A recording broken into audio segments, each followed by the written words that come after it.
സാമ്പാറൊക്കെ വെള്ളം പോലെ ഉണ്ടല്ലോ. അവിലിട് അവിലിട്. ഞാനിപ്പോ അവിലിടണോ വേണ്ടയോ? തർക്കുത്തരം പറയുന്ന ഞാൻ ചെക്കന്റെ സ്വന്തം അമ്മാവനാ. ഞങ്ങളോടൊക്കെ എങ്ങനെയാണെങ്കിൽ വരുന്നവരോടൊക്കെ എങ്ങനെയായിരിക്കും പെരുമാറാ? അവിലെങ്കിൽ അവില് ഇട്. ഈ അലിട്ടിട്ട് എത്ര നേരായി? ഇല തിന്നണോ? ഞാൻ ചോറ് ഇവിടെ. അയ്യോ സോറി ചേച്ചി, ഇപ്പൊ തരാം. എന്തിപ്പോ? ഞാനില്ലെങ്കിലേ ഈ ഫംഗ്ഷൻ നടക്കില്ല ഇവിടെ.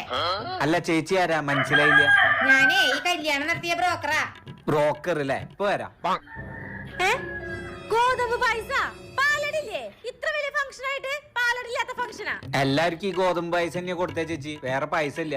അങ്ങനെ എല്ലാരുടെ പോലെ അല്ല ഞാനേ പയ്യന്റെ അമ്മാവന്റെ മോളാ. അതെല്ലേ, കൈ കഴുകിയിട്ടൊന്ന് വായോട്ടാ. അതെന്താ അവിടെ ഉണ്ടോ? ആ അങ്ങനെ മര്യാദക്ക് വായോ. ഒരാളെ പരിചയപ്പെടുത്തി തരാം. ഇതാണ് കല്യാണ ചെക്കന്റെ സ്വന്തം അമ്മാവൻ. ഇതാണ് ഈ കല്യാണം നടത്തിയ ബ്രോക്കർ. ഇതാണ് കല്യാണ ചെക്കന്റെ അമ്മാവന്റെ മോള്. അതിന് ഇവരാരാ?